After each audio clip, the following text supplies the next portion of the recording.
Ladies and gentlemen, welcome to the announcement of the 6th Annual Deathy nominations. Here to present our nominees, please welcome Jeff Bulmer and Dakota Arsenault. Welcome to the 6th Annual Academy of Death Racers Awards. This is the official nomination video, basically the kickoff of the season. I suppose there was some time before just to get those nominations in, but starting very shortly after this video releases, people will be able to cast their votes. More importantly, people will know what movies to watch in order to cast their votes. With me today is someone who has been here for the entire time, and I think done basically every nominations video with me. Dakota, welcome back. Thank you, Jeff. Yeah, I believe I have been. I'm pretty sure. I don't want to fact check right now. Maybe Pierre did the first one with you. I don't know, but I feel like I've been here the whole time. You've definitely, well, you're definitely a staple of the show at this point. And I mean, you of course, people who maybe are maybe you've tuned into one or two shows, but either you didn't get the chance to watch the whole thing, or maybe you weren't there for the whole process.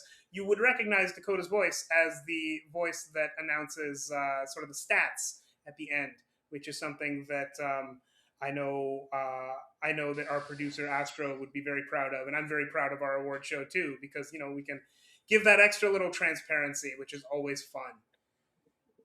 Yeah, that's always a fun little aspect. I love getting to write these quirky little narration stats after the winners come out.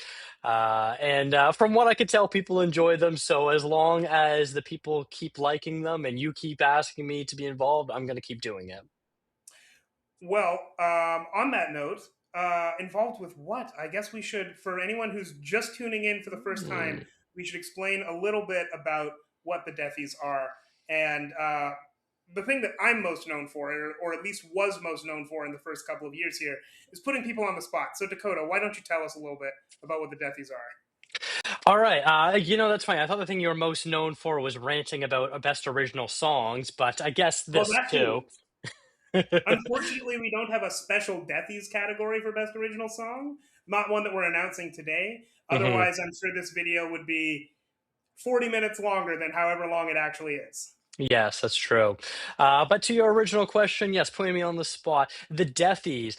The reason why this award show exists is because us as a community of Oscar movie lovers were sick and tired that the voters of said Oscars don't watch all the movies. We do. We actually have good taste because we know all of the nominees and we have better things to say about that. And then through that group, our Discord group and on Reddit and everywhere else that you can find us. We have this great community, and we have our own award show, the Deathies, which is basically the same categories as the Oscars, but with better winners. And then we have a few of our own categories as well, made up of different branches. Jeff, I guess if you want to take it from here and sort of explain how the branch system works. Yeah, so we have 6 separate branches. These are ones that we'll announce them as we go. But essentially, within the Discord group, people can join a branch, which basically, we don't have. We do have filmmakers in the group, but we don't necessarily have. We don't necessarily have a huge number of directors and actors to partition them out quite like that. So our branches are a little more open, but you can join one branch each. One branch. You can also switch branches each year if you need to, and each of those branches will nominate will award their own branch specific award, similar to the way, for example, in the Oscars, the directors branch are the people who nominate the nominees for best director. For us, you will see, but each of these awards was each of the nominees for these awards were decided through a rigorous branch specific, because branches use somewhat different processes, branch specific process for determining usually putting together a long list, then narrowing that down to a short list of 5 nominees. Now, we do have one restriction that we do impose, from the top down for these. We do insist that of the nominees, there must be no more than 2 nominees from films which are not nominated for the Oscars, Spirits, or um, BAFTA awards. So, for example, one movie that, a little spoiler, you may hear a little bit about here and there, War of the Worlds, which released on Amazon Prime earlier this year. That is not up for an Oscar or up for a Spirit Award or up for a BAFTA award. If someone were to nominate that film, then they could do that and maybe one other movie of that same kind, which is not nominated for any of those awards. But then if they had 3 other nominees, all 3 of those nominees would have to be either Spirit nominees, Oscar nominees, or BAFTA nominees. The reason we do that is because we do have a pretty wide community, all of whom are trying to watch all of the Oscar nominees, many of whom are trying to watch the Spirit nominees and the BAFTA nominees as well. We don't want to add too many. We don't want to add too many movies to those people's watch lists. By all, some branches will release their long lists, which are oftentimes insane. So anyone who does want to, watch everything that was considered for an award at the Deathies, there's plenty to do there. But some people, don't have the time for that. And since this is a community where, we do expect everybody to watch the movies, we want to at least make sure that is, for the most part, possible for everyone. Yeah. And, that's just on me. I watched War of the Worlds in preparation, thinking for sure Ice Cube was a lock to get a Best Actor nomination, but oh well.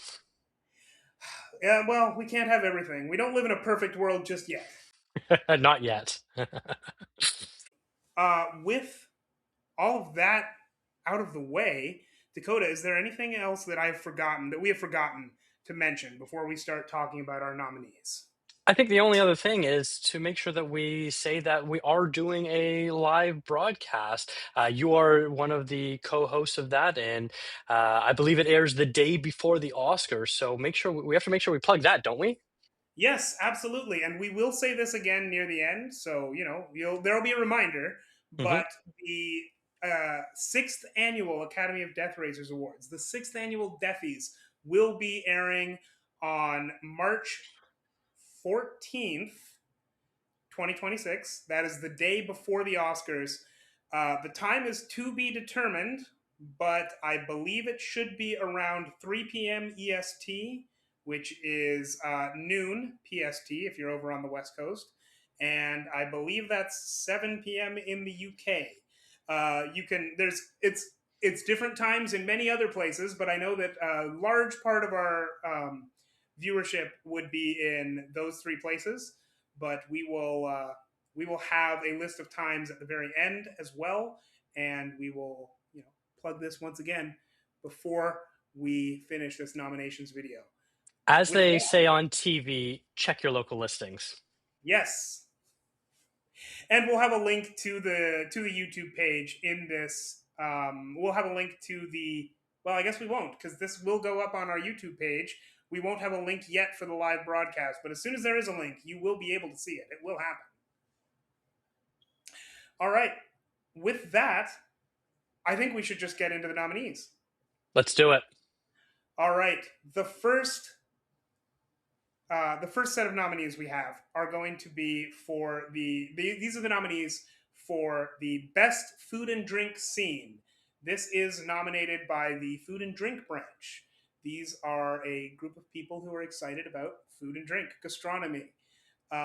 Every year there are lots of there's lots of films featuring really great looking desserts or meals. I just think back to a few years ago, the menu. All of the food in that was just shot beautifully, and we want to recognize stuff like that. So the food and drink branch recognizes the best food and drink scene in a movie in 2025. Our nominees are A Trip to Subway from the movie Friendship, Pre-Show Carb Loading from the movie K-Pop Demon Hunters, The Honeycomb Story from Marty Supreme, Chili Dog Camera Footage from The Naked Gun, and The Tapeworm Egg from The Ugly Stepsister. Dakota, what do you think of our nominees for Best Food and Drink Scene? I will say the food and drink branch always has probably the cheekiest sense of humor, and they have once again shown why they always make inspired picks, for better or for worse. Because some of these scenes are not exactly appetizing, to say the least, but they all involve food and drink in very memorable ways. So once again, my hats off to them for making such inspired choices. Oh yeah, I think every single one of those nominees is maybe the standout, if not well, one of the standout, if not the standout scene of their particular movie. I remember I saw Friendship when it premiered at TIFF a few years ago, and the subway scene just had everyone in the entire Royal Alexandra Theater laughing for like 5 straight minutes. You couldn't even tell what was going on after that scene. So maybe I'm letting my biases show a little bit here by pointing out one specific nominee, but I think that these are inspired choices. Hmm. Yeah, I love that they included the chili dog camera footage from The Naked Gun. That's that's a movie chock full of hilarious moments, and that is a pretty great moment where he's constantly spilling the chili dog all over himself. But I'm really happy with with this group of nominees, and I think everyone's going to get a real kick out of voting. Which way do you vote? Do you vote for the best looking food scene, or do you vote for the most memorable food scene? You've got a lot of ways you can vote for this category for sure. Or I think in at least one or two of these cases, you could vote based on how impactful it was to the movie it's in, because these Yep. are some pretty impactful scenes too. Yeah, that is absolutely true. Um, I've seen now branded ramen packages for K-pop Demon Hunters for their pre-carb show loading, where they are actually eating their own ramen bowls. So that's pretty impactful, if you ask me. Hmm. All right, well, Dakota, why don't you take us on to our next category? Okay, so the next category that we have up is the Two Indie for Oscars category, which is nominated by the indie branch. And the point of this award is, do you ever look at the Oscar nominations list and you go, damn, how did they miss my favorite movie? Where's this movie? I really wish it was here. Well, the indie branch corrects all of that, and they nominate 5 films that were just too cool, too good, too out there for the Oscars to actually consider. But don't worry, we have your back at the Deathies. So the nominees this year for the Two Indie for Oscars award are All That's Left of You, The Ballad of Wallace Island, Left-Handed Girl, Resurrection, and Sorry Baby. That's quite an impressive list of films, if I must say so myself. There's quite a bit of buzz. Left-Handed Girl was shortlisted, I believe, for Best International Film. I know there was a lot of hype behind Sorry Baby for Ava Victor, hoping that she would maybe get a screenplay nomination or a Best Actress nomination. So yeah, this category is very stacked. And of course, The Ballad of Wallace Island had a lot of buzz behind its songs too. So there was a lot of potential for these movies to get some real nominations at the Oscars, and unfortunately fell short. Yeah, I think one thing that this category always can highlight, and I think this year really does, is things that I think maybe not everybody had as Oscar picks, but kind of surprising snubs. Because all that's left of you as well, like Left-Handed Girl, was shortlisted for that international award and didn't quite make it. It did make it into the spirits for the for the best international film there, but in terms of the actual Oscars, it was between that and I think two other Palestine movies, and the one that made it was The Voice of Hind Rajab. Um, One thing that I'm kind of excited to see here, but a little confused by, is actually Resurrection, which I know I mentioned on my podcast, Classic Movies Live.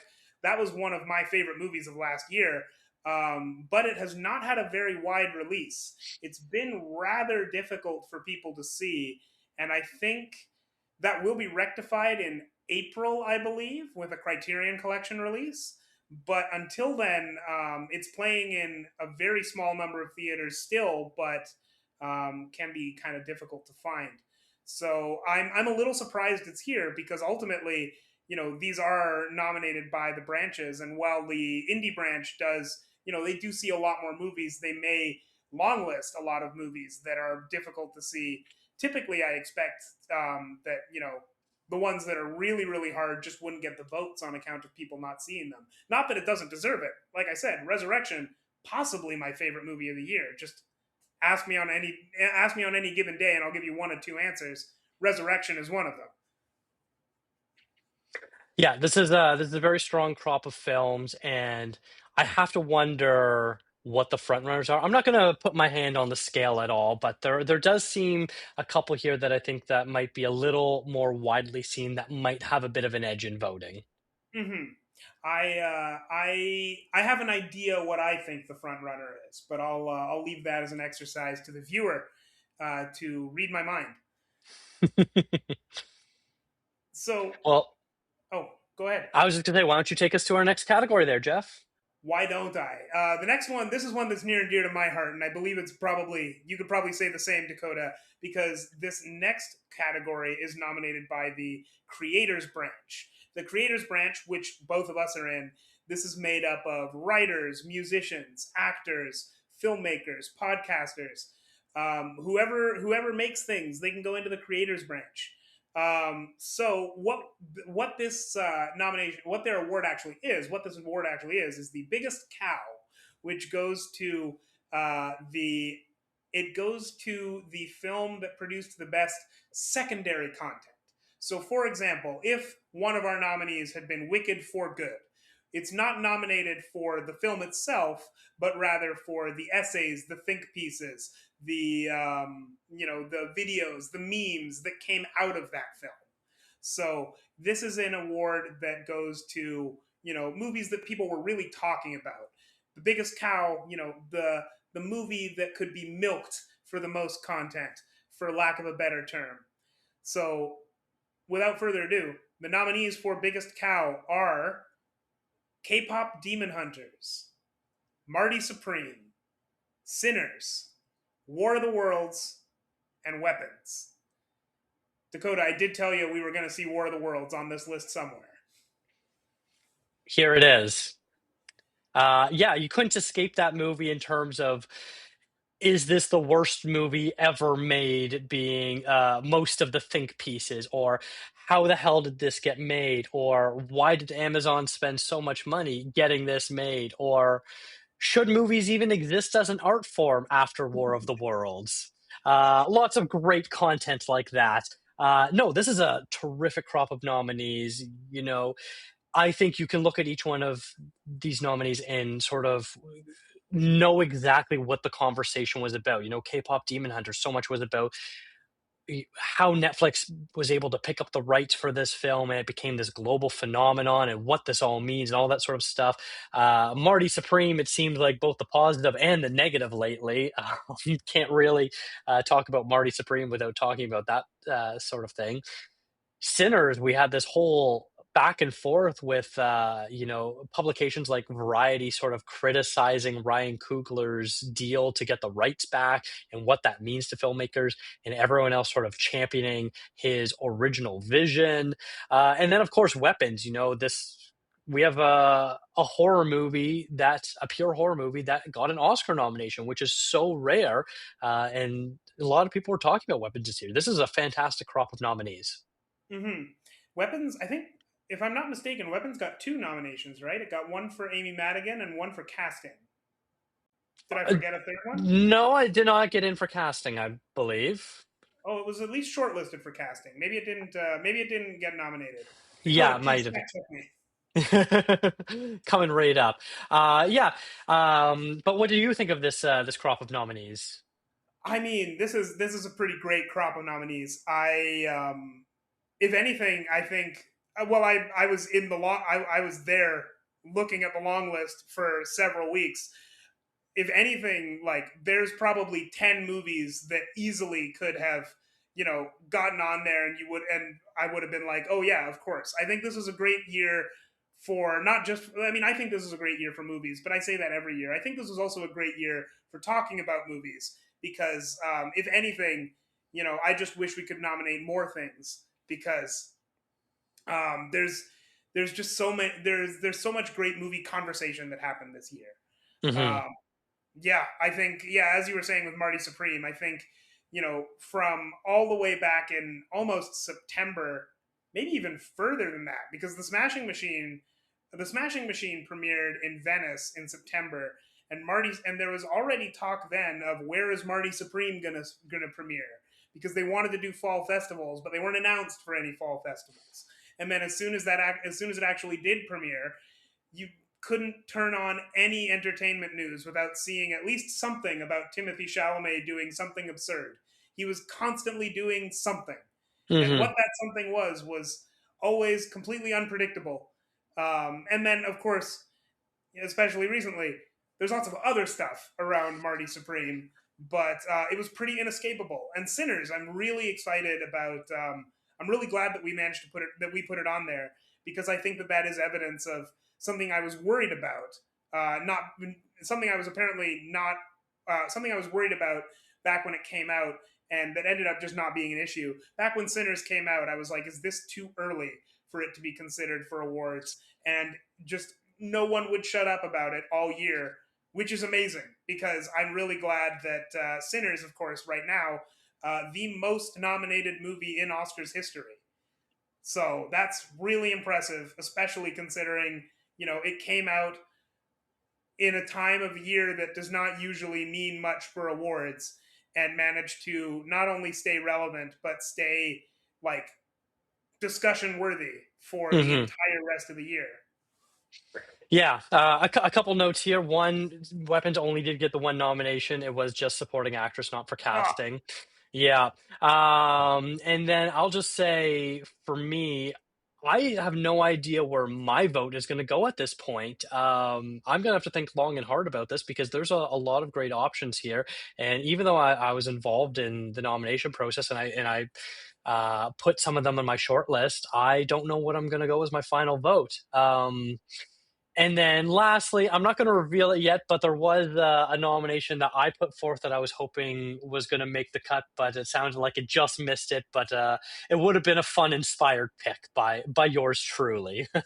well, I don't think it's too bad to reveal it here. The thing you were talking about is basically all of the films of Sydney Sweeney that came out Hmm. this year. She had 4 movies released in theaters this year, and, well, I mean, kind of like Timothy Chalamet, she was always in the news for something. And I think it would have been a really interesting nomination. We would have had to really consider how that fits within the established rules of these awards, but it could have been interesting. You want to talk a Hmm. little, really quickly, really briefly? You want to talk about your thinking behind the collective films of Sydney Sweeney? Yeah, yeah, of course. You know, for her, it was always whether or not she's a star. That's what so much of this discussion seems to be based Mm-hmm. about. And with it was Eden.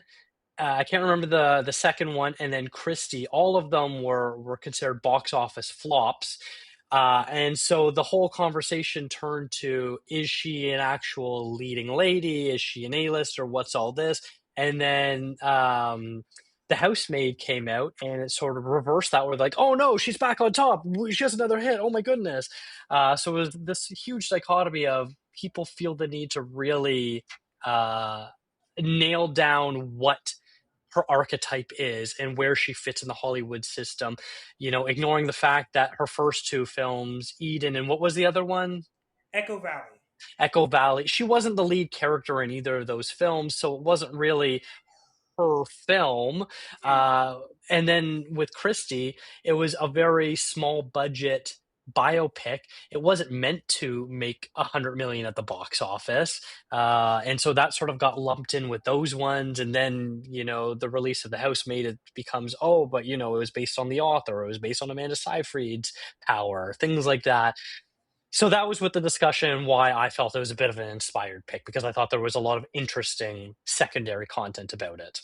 Yeah, honestly, I think it would just be, if I don't know how many people have done that exact podcast yet this year, but if anyone hasn't, there you go. I think this is a really interesting thing to take a look at. Hmm. I could sit here and talk about it actually for another half an hour, but unfortunately, we don't have that kind of time for us to just talk about Sydney Sweeney, who unfortunately is not even nominated. Instead, let's move on to our next award, Dakota. Great. This is one of my favorites that we do every year, and I love this branch dearly. And the award is the Queer Palmed AoDR. I still don't know how they want me to say it. I've never gotten any notes, so I'm going to keep saying it how I'm reading it. But this is from the Queer branch, where they nominate films that are specifically structured around LGBTQ plus themes, whether that's the main character, whether it's a secondary character, however it may be that they decide fits into this purview. They put forth a great group of nominees and one that makes us, I think, a little bit different and a little bit more special to celebrate our LGBTQ plus members and in the community as a whole. So this year, the nominees for the Queer Palm are The History of Sound, Peter Hujar's Day, Pilion, Sorry Baby, and Twinless. I got to hear what you have to say about this group because, wow, great group of nominees again. I think this is one where I haven't. This is one of the. I think this might be the first one where I haven't seen all the nominees, unfortunately. But the ones I have seen are really, really good. Peter Hujar's Day and Pilion. Oh man, Peter Hujar's Day, Sorry Baby, and Twinless were. I am an independent spirit voter. I am an independent spirits member, and so I vote on those awards. And Peter Hujar's Day, Sorry Baby, and Twinless were up for basically all the same awards, and it broke my heart every time to have to pick one because those are three of my favorite movies of this year. And then Pilion, which I believe is up for a BAFTA, but was not up for anything else, is just a very, very sweet, dry comedy. I've heard some people, say that the jokes don't land, but I didn't even realize it was supposed to be a comedy when I watched it the first time, and I thought it was just a very sweet, unconventional romance film. It is obviously about BDSM. That's what makes it unconventional, uh, but I think that it's not sensationalist about it. I think that when I heard people talk about the jokes don't land, the comment was, oh, it's sort of in order for you to find it funny, it relies on you thinking, oh, isn't this an odd situation? And I never thought it was an odd situation. I thought it was just treating the subject material very seriously, which, frankly, I don't know that we get enough movies that can do that. Hmm. uh, you know, BDSM in movies is either very, very sensational or not represented at all in my experience. So I really liked this being just sort of a really interesting character study and romance between these two characters. I don't know if you've seen it, but I would highly, highly recommend it. As for what I'm going to vote for on this, well, I haven't seen The History of Sound, but like as I was just saying, all four of the ones that I have seen are top contenders. I really don't know which way I'm going to go on this, and maybe The History of Sound blows them all out of the water. I haven't seen it yet. Yeah, I've got some homework to do in this as well. I love Twinless, so I'm so happy this got in here. That was such a great film and a tender story as well. I really liked. I will give a special shout out to The History of Sound only because I work in the film industry and an actor on the TV show I'm currently working on appears in The History of Sound, so I'm going to have to tell him that the Deathies gave his film some love. Oh, well, I hope he's excited to hear that, and I hope we can hear from him. That would be awesome. Yeah, that I think this is a movie that he was really proud of. Peter Mark Kendall is his name. So yeah, I'll have to let him know for sure. All right. Well, shout out Peter Mark Kendall. All right, do we want to move on to our next branch, Jeff? Well, let's do it. This one is one that I feel like I say this before every single one, but this one I really, really like. This is one of my favorite categories here, the Kino branch. The Kino branch nominates movies, based on what's in their heart. These are the movies that they thought were Kino. What that means? Well, we're gonna have someone explain it during the award show, and she's usually pretty good at explaining it. So I'll defer to Rach for that. But this is always fun because the nominees here are usually some of the funnest like watches of the year. So, our nominees for the Kino Award this year are Avatar, Fire and Ash, Begonia, Final Destination, Bloodlines, War of the Worlds, and Weapons. So, Dakota, what did you think of our Kino Branch nominees here? I think you've probably seen maybe all but one of these. I actually haven't seen War of the Worlds. I know I was making jokes about it, but I Oh. have not actually seen it. And I haven't seen Final Destination Bloodlines either. That's been on my to see list for a while. Yeah, I never know what to make of this category. I say that every year. I still don't know what to make of this category because these are not films I expected to be nominated here. So, kudos to the Kino branch for always keeping me on my toes here. Yeah, I'm really excited here to see Final Destination Bloodlines. I wrote a review for Contra Zoom Pod of that movie. Mhm. I went to it, I went to it with some friends, not expecting to have lots of thoughts on it, and came back and said I must write about this. So it was one of my favorite movies of the summer for sure. And one thing that you can look forward to when you watch Final Destination's Bloodlines, in the very beginning, in the opening set piece. So I think it's probably like 15 minutes into the movie.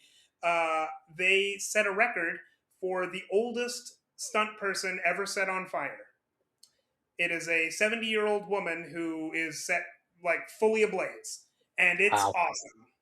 So they've already really is the Guinness World Book of Records not the only award that matters, but maybe they could also win a Deathy. That would be pretty inspired voting then by our members to do so just based on that statistic alone. Mm-hmm. So we may have the first Deathy winner who also won a Guinness set a Guinness World Record. Yeah, that's very true. I don't know who I'm going to vote for in this category yet. I am going to try to watch both of those films if I can before I vote. But as of right now, yeah, it's a very very interesting group of nominees. So thank you very much, Kino Branch. And one thing that I think this fits for all of these nominees. For anyone out there who still has lots of Oscar movies to watch, there are some very depressing movies that are nominated this year. If you need to break those up with something fun, Final Destination Bloodlines does set an old woman on fire. Yeah, that's very true. That's a great way of looking at it. Shall we move on to our last category there, Jeff? Yes, and perhaps our most important category. Okay, this is an exciting one. I feel like this is the category that gets our members the most energized, and that is the best animal performance by the animal lovers branch. And very simply, if you see an adorable animal on screen, that animal is eligible. It doesn't have to be real; it can be an animated animal. I believe we've also had some other inspired picks over the years, like the beavers from Hundreds of Beavers. So yeah, this branch also does a really interesting job of nominating. So you get to choose what is your preference for voting, real or not real? Um, I don't know how else to word that. But yeah, here are the nominees for the best animal performance. We have Mouse, the cat from Diane Warren Relentless. We have Indy, the dog from Good Boy. We have Derpy, the tiger from K-pop Demon Hunters. We have Nucci, the cat from Sorry Baby. And lastly, we have Crypto, the dog from Superman. So yeah, we've got a mix of some real animals, most notably from Diane Warren, Relentless, and Good Boy, and Sorry Baby. Those are all real animals. And then K-pop Demon Hunters is an animated dog, and then from Superman, that is a CGI dog, I imagine, mixed also with a real dog.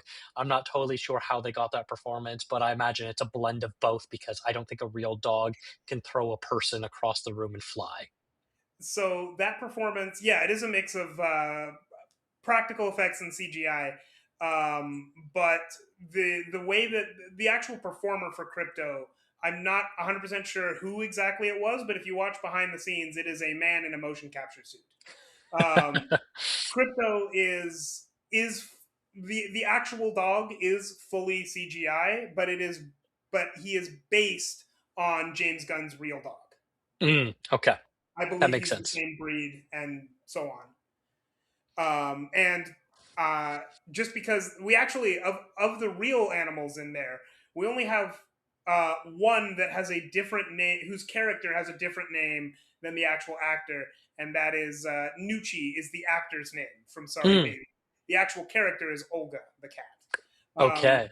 Which Nucci is the nominee. That's why she's there, and why you said Nucci. But just in case anyone was wondering, who is that? It's Olga from Sorry Baby. Mhm. I'll say the one thing that sort of pops out for me this year is we don't have any vocal performance animals this year. That's normally a bit of a staple. Is we get Mhm. some, especially from animated films, talking animals. We do Yeah. not have that. I think the closest would have been Derpy the tiger from K-pop Demon Hunters, but that animal is silent and just kind of stares Hmm. and licks. Yeah. So that is usually I think one of our previous winners was Antonio Banderas. I know he was a previous Hmm. nominee for Puss in Boots. Um, One thing also that I noticed here, and I would have been very surprised if he'd missed, Indy the dog for Good Boy, nominated for our best animal performance. It would have been very surprising if Indy had missed, because Indy at the Astra Awards recently made headlines by beating out, I think, five other human actors for best lead performance. Might have even been more. So that was I know that was a big news item, controversial in some circles. But here, where Indy is up against other animals, it would have been very strange to not see Indy on this list. Hmm. Yeah. Do you have a personal preference so far out of these that you're going to vote for? Well, I'm gonna have to give it a little more thought, but I am very partial to Diane Warren's cat, Mouse. She is, there's I think I've been vocal on your podcast about really liking the documentary Diane Warren Relentless, and a big part of it, not the main part of it, but a major part of this movie is Diane Warren's relationship with her cats, specifically Mouse for most of the movie, and later Rabbit.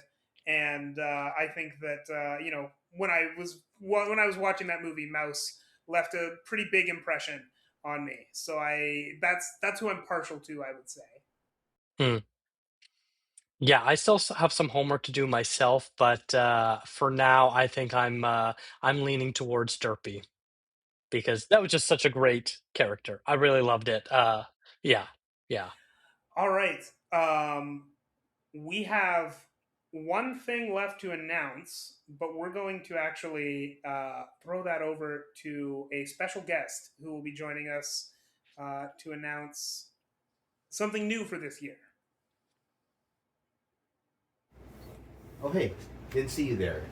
Now, as you may know, the Academy of Motion Pictures Arts and Sciences, aka the other Academy, will be honoring the achievement in stunt design and choreography in 2 years' time with 100 Oscars. Now, it has only taken them 100 years to get to that, just as it only took them 98 years to get to the point where they're actually requiring their members to watch all the movies when they're trying to vote for them. Now, it may have taken us some time, but we're only 6 year olds. And since we beat them to the punch in making sure that our members watch everything, we figured, hey, might as well also beat them to the punch in awarding for stunt design. Now, what we're going to do. Now, what is stunt design exactly? Well, there's a lot that goes into it. You have the stunt coordinator and the choreographer has to figure out a way to make the stunt work with the director's vision, make it done safely, make it done repeatably, not too expensively, but also in a way that works within the narrative of the film, and of course keeping everyone safe so that there's no problems done there. So while there's been a lot of films this year that potentially could be nominated for stunts, we had members of the Academy submit, Academy of Death Racers submit their choices. So we're going to go ahead and put those up on the screen. But yeah, looking forward to seeing these nominees and having them added to your death race. So without further ado, let's go ahead and recognize the honorees, nominees for the Deathy Award for 2026 for Best Stunt Design and Choreography.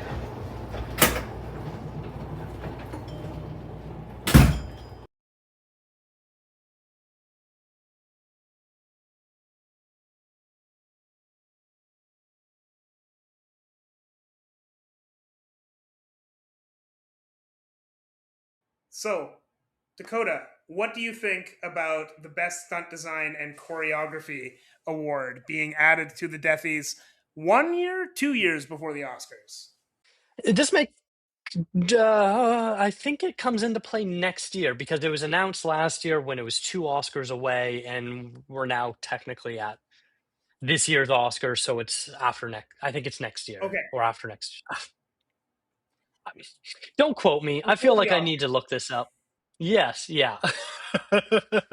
No, I'm super happy that we're including this in the Deathies. When the category got announced that would be coming to the Oscars, one that I have long championed for, I did a podcast about looking at who might have been the winners for the last 10 years if Hmm. it was in competition, and something I really love doing. But yeah, so looking at this crop of nominees, I think we've hit the nail on the head. This is what I would probably expect there to be.